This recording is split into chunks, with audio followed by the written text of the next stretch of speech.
में 15 दिन तक नाक रगड़ते रहे उस दिल्ली में बैठ करके एक नेता के कैसे ही करके मेरा गठबंधन करा दो। मैंने नाक नपवाई थी उनकी, रगड़ रगड़ के आधा इंच छोटी हो रखी है दिल्ली में अपना टिकट लेने के चक्कर में। तो मतलब पहले ये कहा करते थे कि ये बजट लैप्स हो गया, फिर इनको किसी ज्ञानी ने बताया कि यार पढ़े लिखे हो, डिग्री तो आपके पास भी लॉयर की है, बोलो तो कोई ऐसा झूठ तो बोलो जो चल जाए। अगर मैं कहूँ कि तार लगा दो ना दो, तो ये इतनी बत्तियां झुका दे, झूठ बोल बोल करके गांव के अंदर रोशनी कर दे। इतना इतना इन्होंने अपना काम चलाया। और हाथ में जब बोतल हो तो मैंने कहा भाई हाथ में जब बोतल हो तो तब पोकाड़ा ही होता है। ये झूठ आप लोगों को पता है। मेरा शुरू में 2 करोड़ का बजट था 2 साल तक, उसके बाद मेरा 5 करोड़ का बजट हुआ, तो मेरा टोटल 19 करोड़ का बजट बना था जो मेरा कार्यकाल था उसमें।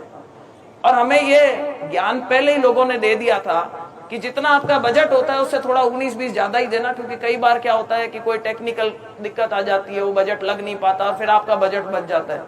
तो मैंने 21.5 करोड़ के बजट की सैंक्शन करी थी। और उनका झूठ कहां पकड़ा जाता है? कहते हैं कि 10 साल बाद मैं आया।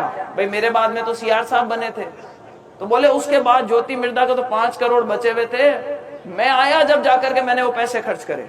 अब कोई बताया कि भाई मेरे तो बीच में 5 साल तक आदरणीय सीआर चौधरी जी मंत्री भी रहे और उन्होंने भी अपना बजट इस्तेमाल कर लिया।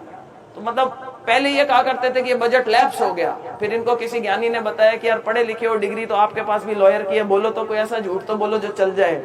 तो बोले कि ठीक है, क्योंकि एमपी लाइट का पैसा लैप्स नहीं होता कभी भी।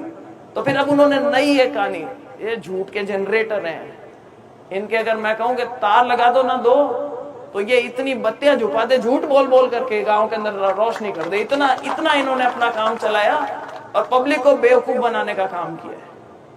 अभी भी कई जगह अभी क्या भाषण दे रहे थे कि बोले अब की बार और भी बढ़िया है, अब की बार बोतल का चिन्ह आया है और हाथ में जब बोतल हो, तो मैंने कहा भाई हाथ में जब बोतल हो तो तब पोकाड़ा ही होता है। भाई शौक पूरा कर सकते हो लेकिन समाज का कल्याण नहीं हो सकता हाथ में जब बोतल होती है तब। तो उनको समझना चाहिए कि भाई जनता अब समझ गई उनके कारनामे। 15 दिन तक नाक रगड़ते रहे उस दिल्ली में बैठ करके एक नेता के कैसे ही करके मेरा गठबंधन करा दो। और आज बातें करते हैं कि ज्योति मिर्धा वसुंधरा जी के चरणों में जाके पड़ी रहती है। अरे कौन किसके चरणों में पड़ा रहता है तो सारी दुनिया को पता है। मैंने नाक नपवाई थी उनकी, रगड़ रगड़ के आधा इंच छोटी हो रखी है दिल्ली में अपना टिकट लेने के चक्कर में, सिर्फ ये गठबंधन कराने के लिए।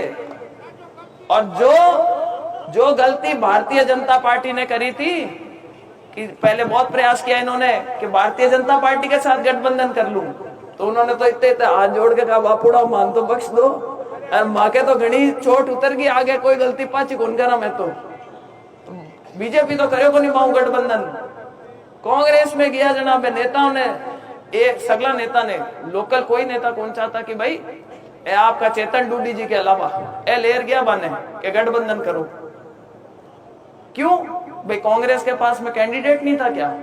अपन कहते हैं नागौर सबसे ज्यादा कांग्रेसी अगर कोई जिला अगर है पूरे राजस्थान में तो वो अपन बोला करते थे नागौर है।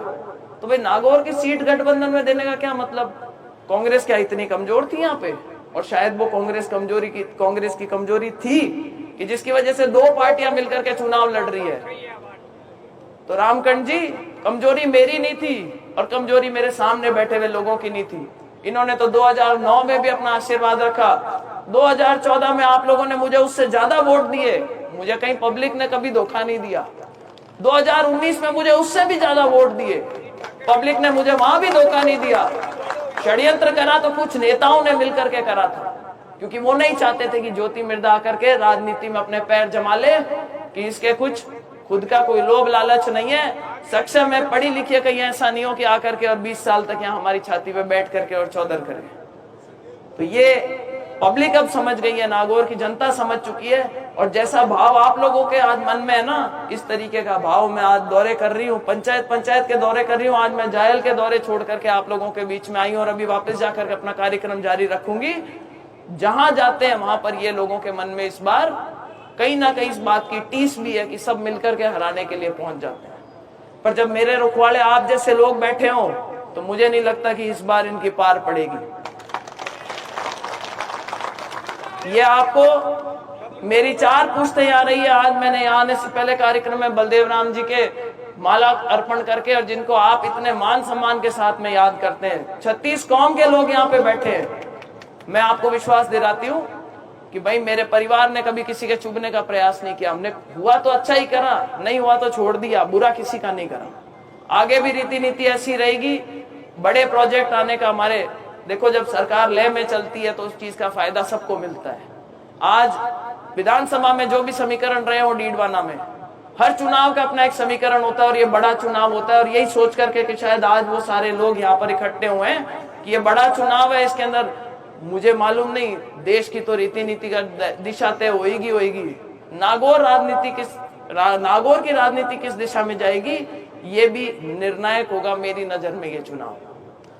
मेरा आप लोगों से हाथ जोड़ करके निवेदन है, मैं सब जगह नहीं पहुंच पाऊंगी, लगभग 2 दिन का समय एक विधानसभा में मिलेगा। मेरी तरफ से तो आप लोगों को जाना पड़ेगा, दूत बन के जाना पड़ेगा, वोट मांगने पड़ेंगे। पर एक आश्वासन आपको देती हूँ कि यदि मेरे नाम से किसी ने वोट मांगे तो भाई उसको ओल्ड नहीं आने दूंगी। इस बात का आपको विश्वास इस मंच से दिला के जाता हूँ। और 19 तारीख तक की तो बढ़ाऊं आपकी है, और 19 तारीख को अगर आपके आशीर्वाद से लोकसभा पहुंच जाऊं तो ये और विश्वास दिलाते हूँ कि 5 साल मेहनत करके और आप लोगों के दिलों में जो आज भावना है उस भावना को दोगुना करने का प्रयास करूंगी। ये भी विश्वास मैं आपको इस मंच से दिलाना चाहता हूँ। तो अब लंबा भाषण नहीं दूंगी। बहुत साधुवाद है सब लोगों को जिन्होंने आज मुझे समर्थन दिया, सभी समाज के उन भाइयों को जो आज आगे बढ़ करके आए और मेरे समर्थन में आकर के भारतीय जनता पार्टी को मजबूत करने की बात कर रहे हैं। यही जोश 19 तारीख तक अपना कायम रखें और भाई जिता करके भेजें। उसके बाद जिम्मेदारी मेरी रहेगी। राम राम सा, जय हिंद। एक जोरदार जयकारा लगाएंगे, बोलो भारत माता की। एक और बात बोलना चाहती हूँ, आज अमित शाह जी जयपुर आ रहे, मैं भी मीटिंग में मुझे भी जाना था। मंजू जी बागमार को, जीतू बना को, सबको वहां पे होना था।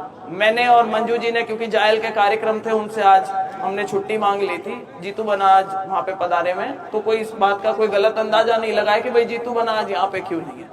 तो वो भी हमारी ताकत बनेंगे। हम सब मिलकर के चुनाव लड़ेंगे, जोरदार मतों से जीत करके जाएंगे। और मुझे पूरा विश्वास है कि राजनीति में जो नागौर का परचम सबसे ऊपर